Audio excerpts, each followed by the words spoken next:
दर्शकों नमस्कार। बहुत बहुत स्वागत है आपका आपके पसंदीदा स्वास्थ्यवर्धक कार्यक्रम आयुष में। मैं हूं डॉक्टर रोमिल जैन। आज हम जिस विषय पर चर्चा करने वाले हैं उस विषय पर आगे बढ़ूं उससे पहले किस्सा आपको सुनाना चाहता हूं। अभी हाल ही में मैंने अपने एक दोस्त को फ़ोन लगाया, उसने फ़ोन उठाया नहीं, तो मैंने फिर 2-3 बार और लगा लिया। फिर तीसरी चौथी बार में जाकर के कहीं उसने फ़ोन उठाया और चिड़चिड़ाते हुए झल्लाते हुए बोला, बोलो यार क्या काम है। तो मैंने कहा क्या बात है, क्या हो गई, सब कुशल मंगल, सब ठीक तो है। अरे यार बोले 2 दिन से सर दर्द हो रहा है, बहुत परेशान हो गया हूँ, बिल्कुल माइग्रेन जैसा पेन हो रहा है और मैंने तो बिल्कुल कुछ काम ही नहीं करा, ना खाया पिया, बस अपने आप को एक कमरे में रख लिया है।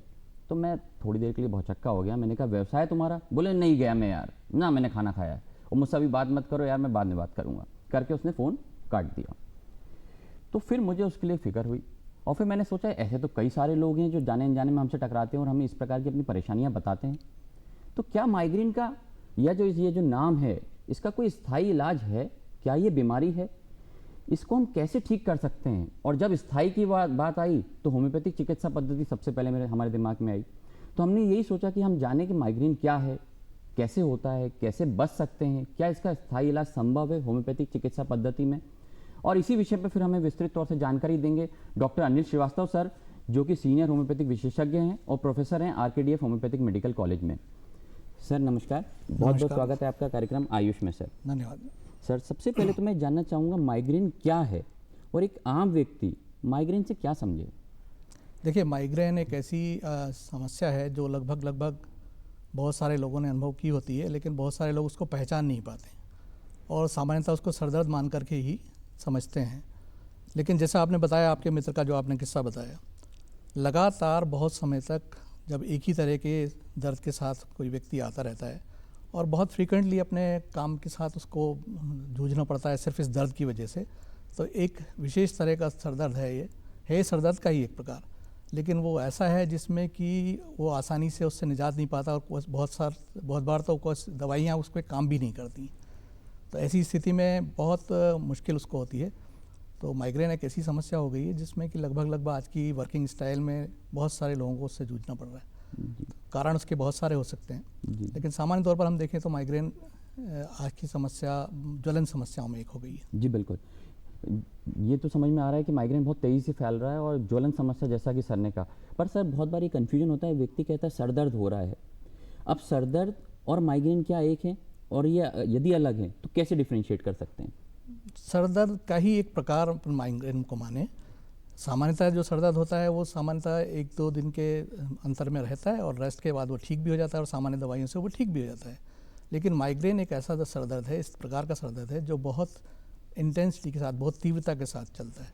लेकिन इसकी एक बड़ी आने का समय, जाने का समय और रुकने का समय बड़ा डिस्टिंक्ट है। तो लगभग 2-3 दिन पहले से शुरू हो जाता है, 2-3 दिन बाद तक भी चलता है और कुछ लोगों में से हफ्ते 10 दिन तक भी चलता है। इस प्रकार का सीवियर दर्द है। लेकिन इसके आने का पैटर्न बड़ा निश्चित है कि वो धीरे धीरे एक ही साइड में एक ही तरह से दर्द होता है और उस दर्द की एक जो इंटेंसिटी है, लक्षण है, उसके आधार पर हम ये पहचान कर पाते हैं कि इसको माइग्रेन की संभावना है, सामान्य हेडेक नहीं है। जी बिल्कुल, यानी कि जो लक्षण हैं उसके तकरीबन एक जैसे ही होते हैं जो हर बार आते हैं और कई दिनों पहले से दिखने लगते हैं। अब आपके मन में भी ये प्रश्न आ रहा होगा ना, लक्षण बता दें डॉक्टर साहब जल्दी से। तो सर इसके क्या लक्षण होते हैं? नहीं, देखिए, जैसा दर्द की जो अनुभूति होती है वो धीरे धीरे एक ही, सबसे पहला जो उसका प्रमुख लक्षण है कि इसका दर्द जो है वो सर के एक ही साइड पर होता है।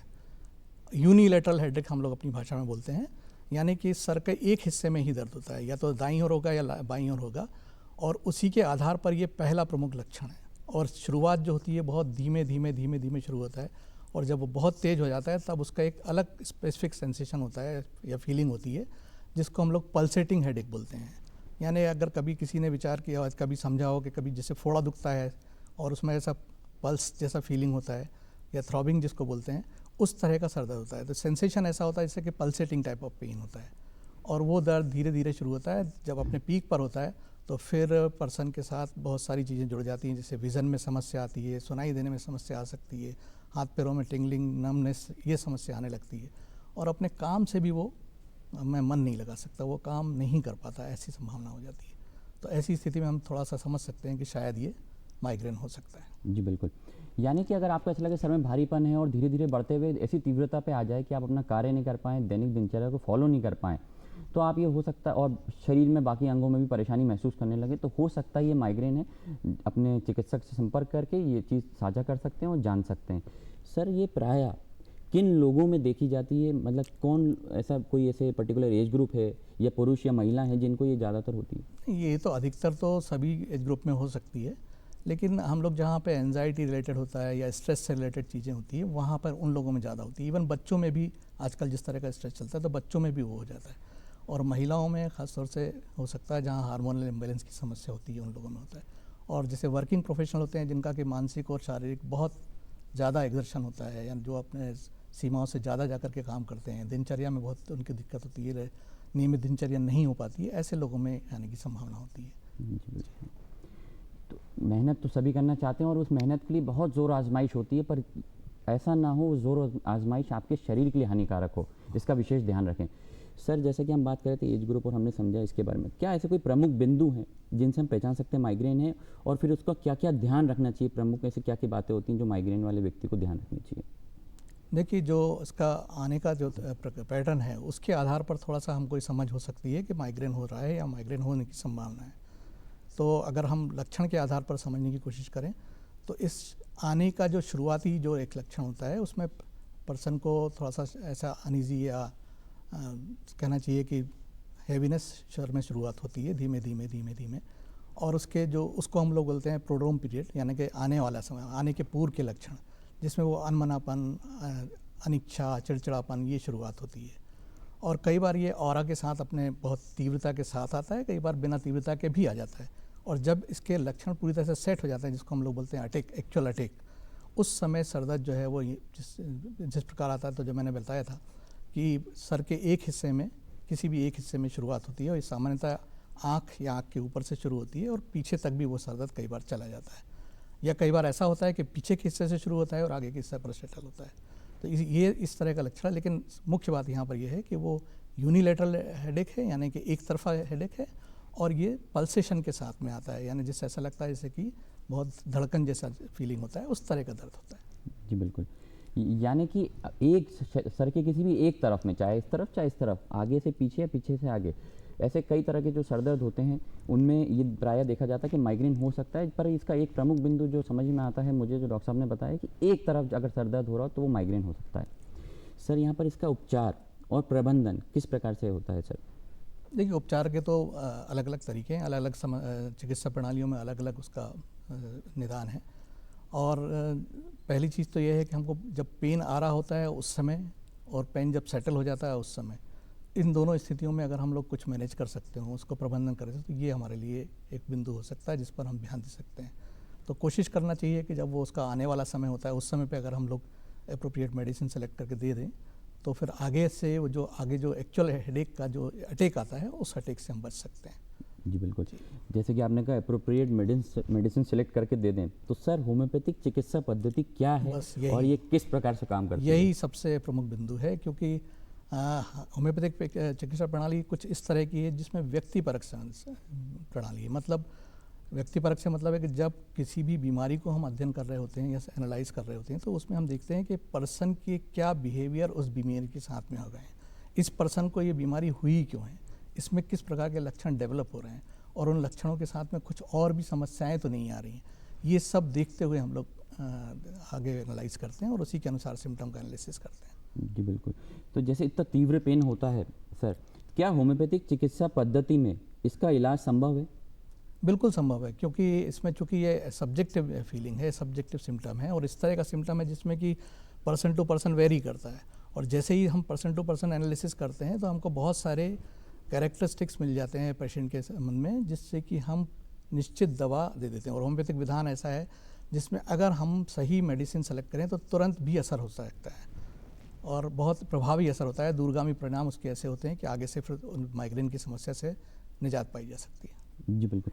सर, यहाँ पर जैसे आपने बताया कि एप्रोप्रिएट मेडिसिन सेलेक्ट करनी पड़ती है, तो इसके कोई कारण भी होते होंगे। तो ऐसे क्या प्रमुख कारण होते हैं और होम्योपैथिक चिकित्सा पद्धति उन कारणों को किस प्रकार से लेती है?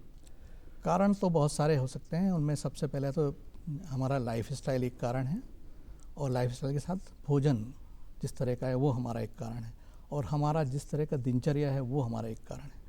और इसके अलावा कुछ ट्रिगर फैक्टर होते हैं जो अब तक ऑब्जर्व किए गए हैं और हम भी डे टू डे लाइफ में ऑब्जर्व करते हैं कि ट्रिगर फैक्टर होते हैं जो हमेशा शुरुआत करते हैं इस सरदर्द की, इस तरह के सरदर्द की। उनमें से कुछ उदाहरण ऐसा हो सकता है जैसे कि स्मोकिंग एक फैक्टर हो सकता है, स्ट्रेस एक फैक्टर हो सकता है, एंगर एक फैक्टर हो सकता है, अपने काम से बचना ये एक फैक्टर हो सकता है, फियर एक तरह का फैक्टर हो सकता है। होम्योपैथिक सिद्धांत के अनुसार इमोशनल स्फीयर पे बहुत सारे फैक्टर होते हैं जो कि किसी पर्सन की लिए इस तरह के हेडेक के लिए जन्म दे सकते हैं। इसके अलावा खान पान है, कुछ ऐसे जो खान पान जो कि स्टिमुलेंट वाला खाना होता है, जैसे कि कह सकते हैं कि जो आजकल चलता है कि मसालेदार भोजन, स्मोकिंग है, अल्कोहल है, नींद नहीं होना है, ये सब चीज़ें भी इसके साथ जोड़ी जा सकती हैं। इसके साथ ये ट्रिगर फैक्टर के रूप में काम करती हैं। जी बिल्कुल। यानी कि जो मैंने समझा कि ट्रिगर फैक्टर्स यानी कि तनाव बहुत बड़ा कारण होता है कि आप किसी भी बीमारी में जा सकते हैं और खासकर माइग्रेन में। इसके लिए मैं इतना ही कहना चाहूँगा, पत्थर पानी में मत फेंको, उसे कोई और भी पीता होगा। जीना है तो हंस के जियो, तुम्हें देख के कोई और भी जीता होगा। अगर आपको माइग्रेन हो रहा है तो ये सिर्फ आप परेशान नहीं हो रहे, आपका घर भी परेशान हो रहा है, आपका व्यवसाय भी परेशान हो रहा है, आपकी पूरी जीवन परेशान हो रहा है और आप कहीं ना कहीं आप खुद को और दूसरों को भी परेशान कर रहे हैं। इसलिए इसका इलाज ज़रूर कराएं और नियमित इलाज लें। सर, यहाँ पर मैं ये जानना चाहूँगा कि एक धारणा है कि होम्योपैथिक चिकित्सा पद्धति के साइड इफ़ेक्ट्स नहीं होते, तो लोग ओवर द काउंटर मेडिसिन भी ले लेते हैं और माम पता चल जाता है तो खरीद के खाने लगते हैं। तो ये कितना उचित है? नहीं, आपका जो ये कहना है कि होम्योपैथिक दवा का साइड इफ़ेक्ट नहीं होता, ये बात सही है कि होम्योपैथिक दवा का वैसा इफ़ेक्ट नहीं होता जैसा अन्य दवाओं का होता है, क्योंकि दवा बहुत सूक्ष्म मात्रा में इस्तेमाल की जाती है। लेकिन इसका अर्थ ये नहीं है कि अगर अनावश्यक हम मेडिसिन लेंगे तो उसका कोई प्रभाव भी नहीं होगा। इसलिए बिना चिकित्सक की सलाह के कोई दवाई, भले ही वो होम्योपैथिक दवाई क्यों ना, नहीं लेनी चाहिए। जी बिल्कुल। यानी कि कोई भी दवाई ओवर द काउंटर, यानी कि आपको नाम बता दे कोई भी, हमारे यहाँ भारत में कल्चर है कि हम अड़ोसी पड़ोसी से पूछ के, भाई बहनों से पूछ कर भी दवाई लेते हैं और ख़रीद के खा लेते हैं। वो नहीं करें, उसका नुकसान हो सकता है। सर, खान पान का क्या रोल है? एक व्यक्ति को अपनी दैनिक दिनचर्या में जो रूटीन है उसमें खाने पीने का कितनी इंपॉर्टेंस है और किस प्रकार से रखना चाहिए? खान पान का बहुत इंपॉर्टेंस इस रूप में है कि नंबर 1 तो समय से भोजन करना ज़रूरी है, एक। और जो भोजन आप कर रहे हैं वो बहुत स्वस्थ भोजन होना चाहिए, उसमें तामसिक भोजन की मात्रा कम से कम होनी चाहिए, हो सके तो नहीं होता अच्छा है। और ख़ासतौर से माइग्रेन से पीड़ित व्यक्ति जो रहता है उसके लिए तो ये विशेष रूप से ध्यान रखने का है कि उसका भोजन समय पर हो और सादा भोजन जहाँ तक हो सके हो, और उसमें कहीं से भी तामसिक भोजन या स्टिमुलेंट वाला भोजन नहीं रखना चाहिए, नहीं लेना चाहिए, उत्तेजक पदार्थ वाला भोजन नहीं करना चाहिए। यानी कि सात्विक आहार, शुद्ध आहार लें तो आप सही रहेंगे, सुरक्षित रहेंगे, स्वस्थ रहेंगे। सर, यहाँ पर ये जानना चाहूँगा, एक और मिथ या धारणा या सच कहूँ, ये आता है चलते हुए सुनने में कि होम्योपैथिक चिकित्सा पद्धति धीरे काम करती है और माइग्रेन का पेन जिस प्रकार से आपने बताया ये तो बहुत तेज़ वाला है, तीव्र वाला है। तो इस पे रोशनी डालें, इस विषय पे कि किस प्रकार से होम्योपैथिक चिकित्सा पद्धति माइग्रेन पे काम करेगी। सारा फोकस हमारा अगर इस बात पर आ जाए कि हमारा एनालिसिस सिम्टम का कैसा है, उस पर सारा कुछ निर्भर करता है। हम लोगों का मैं एक उदाहरण देना चाहता हूँ कि जो सिम्टम आते हैं, जो लक्षण आते हैं, उनका अगर आने का ढंग और उसके साथ में जो सहयोगी लक्षण है उनका ढंग और जिस व्यक्ति को हो रहा है उसकी फीलिंग्स, उन सबको अगर हम अपने एनालिसिस में, विश्लेषण में शामिल करें तो सही लक्षण जब हम पकड़ लेते हैं तो सही मेडिसिन उसकी निकाली जा सकती है। और जैसे ही हम सही मेडिसिन देते हैं तो वो तुरंत काम करती है, उसमें फिर समय का भी फैक्टर नहीं है कि बहुत लंबा समय लेगा। वो मुख्य प्रॉब्लम यही है कि हमारा सही सिलेक्शन नहीं हो सकता है दवाई में, तभी ये दिक्कत होती है। जी बिल्कुल। मतलब अपने लक्षणों को पहचाने, लक्षणों को पहचाने, लक्षणों का सही विश्लेषण कर लें और सही मेडिसिन उसके अनुसार दें तो ये मेडिसिन काम करती है। सर, बहुत बार ये सुनने में आता है कि माइग्रेन का कोई भी स्थायी इलाज संभव नहीं है, तो क्या होम्योपैथिक चिकित्सा पद्धति माइग्रेन में स्थायी इलाज देती है और वो क्या परमानेंटली ठीक होता है? जी बिल्कुल। जैसे ही आपने लक्षणों की पहचान की, व्यक्ति से व्यक्ति डिसीज़, बीमारी अलग अलग हो सकती है, हर व्यक्ति का अलग विश्लेषण हम उसके प्रकृति के अनुसार करते हैं, उसके नेचर के अनुसार करते हैं, उसके व्यवहार के अनुसार करते हैं। जब हम ये पकड़ लेते हैं कि इस पर्टिकुलर केस में, इस पर्टिकुलर पर्सन में कौन कौन से ऐसे फैक्टर हैं जो इस माइग्रेन के लिए जन्म दे रहे हैं या ट्रिगर फैक्टर हैं, उसकी लाइफस्टाइल में ऐसे कौन कौन से फैक्टर हैं जो इसमें काम कर रहे हैं, तो उन सब फैक्टर्स को अगर हम ध्यान में रखते हुए दो तरफा इलाज करें, एक तरफ हम दवाई देंगे जो सही मेडिसिन सेलेक्ट करने के लिए, और दूसरी तरफ जो फैक्टर ट्रिगर फैक्टर के रूप में उनसे हम बचाव करने की कोशिश करेंगे। जी बिल्कुल। तो सर, जैसे ट्रिगर फैक्टर्स की बात कर रहे हैं हम लोग, तो व्यायाम एक ऐसी चीज़ है जो आज की तारीख में बहुत बार लोग चाहते हैं पर कर नहीं पाते हैं। व्यायाम का क्या रोल रहता है, योगा का क्या रोल रहता है? अगर हम किसी को बोलते हैं एक्सरसाइज करो, आप अपनी दिनचर्या फॉलो करो, वॉक करो, उसका क्या रोल है माइग्रेन में? व्यायाम का तो सारे जीवनचर्या में ही बहुत योगी, स्वस्थ बने रहने के लिए बहुत उपयोगी है वो। और बीमारी अगर किसी को हो जाए और ये माइग्रेन जैसी बीमारी हो जाए तो उसमें इस व्यायाम का इसलिए ज़रूरी है क्योंकि उस व्यायाम से हम लोग अपने आप को मानसिक रूप से स्वस्थ रख सकते हैं। तो ऐसे सारे व्यायाम जो मानसिक रूप से आपको स्वस्थ रख सकते हैं, तनाव को आप अच्छे से हैंडल कर सकते हैं, ऐसे सारे व्यायाम फ़ायदे होंगे। जैसे कि आप डीप एक्सरसाइज, ब्रीदिंग एक्सरसाइज करते हैं, ध्यान करते हैं, एकाग्रता करते हैं, योग करते हैं, तो ये सब बहुत उपयोगी भूमिका निभा सकते हैं। जी बिल्कुल, यानी कि व्यायाम तो नियमित करना ही है, साथ में शुद्ध आहार जैसा सर ने बताया वैसा करें तो माइग्रेन से बहुत हद तक तो आप स्वयं ही बच सकते हैं। बाकी दवाइयाँ हैं ही, और होम्योपैथिक चिकित्सा पद्धति में जैसा सर ने बताया स्थायी इलाज भी संभव है। तो इस चीज़ का विशेष ध्यान रखें कि माइग्रेन ऐसी बीमारी नहीं है जो ठीक नहीं हो सकती, ये धारणा गलत है। सर यहाँ पर ये जानना चाहूँगा, क्या माइग्रेन के कोई गंभीर परिणाम भी हो सकते हैं? हाँ, माइग्रेन अकेला एक माइग्रेन एक डिसीज़ होने के साथ साथ वो किसी और सिस्टम के साथ भी जुड़ी हो सकती है। तो इसलिए गंभीरता से ध्यान लेना चाहिए उसका, और विशेषज्ञ की सलाह के बगैर अपने आप से मेडिसिन नहीं करनी चाहिए। जी बिल्कुल। सर यहाँ पर कई बार कन्फ्यूजन में आते हैं कि साइनसाइटिस हो रहा है किसी को, उसका दर्द भी उस प्रकार से है जो सर्दी ठस जाती है, हाँ। या सर्वाइकल का पेन भी इस प्रकार से ही होता है। कभी कभी गैस्ट्रिक हेडेक जो डॉक्टर कह देते हैं आपको गैस चढ़ गई सर में और उसका सर दर्द हो गया, या बीपी का सर दर्द हो गया। जी जी। तो माइग्रेन का सर दर्द क्या इनके साथ ही आता है या इनसे अलग भी होता है, या क्या लक्षण और इनमें हम ये जो कर अलग अलग सकते हैं? तरह के आपने हेडेक बताए हैं उनका अलग अलग मैनेजमेंट हम करते हैं। साइनसाइटिस का हम साइनस के हिसाब से जो ट्रीटमेंट होता है उसके हिसाब से करते हैं। अगर गैस्ट्रिक ओरिजिन का मतलब पाचन संबंधी दोषों के कारण से होता है तो उसका इस हिसाब से हम लोग इलाज करते हैं। लेकिन अगर ये माइग्रेन है और उसमें ये ट्रिगर फैक्टर के रूप में काम कर रहे हैं तो हमको माइग्रेन की दवाई भी सोचनी है और ट्रिगर फैक्टर की भी दवाई सोचनी है।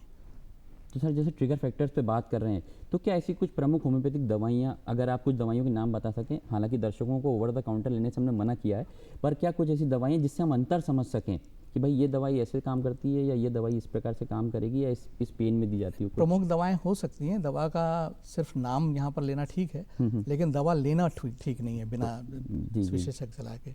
जैसे इसमें 2-3 मेडिसिन हैं जो काम करती हैं। काली बाइक्रोम एक मेडिसिन है, स्पाइजेलिया एक मेडिसिन है, ओनोस्मोडियम एक मेडिसिन है, सेंगुनेरिया एक मेडिसिन है, सल्फर एक मेडिसिन है। लेकिन ये सब मेडिसिन लक्षणों की जब तक समानता का सिद्धांत हम लागू नहीं करें तब तक ये काम की नहीं है। ये सिर्फ नाम रह जाएंगे जब तक कि उनकी पहचान लक्षण के रूप में हम ना कर लें।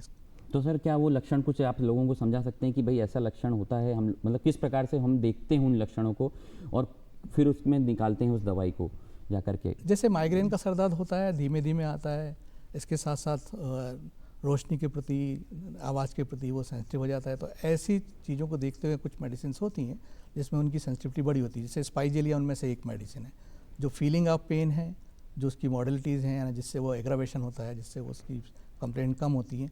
ये सारे फैक्टर्स स्पाइजेलिया में बहुत कुछ मिलते जुलते हैं।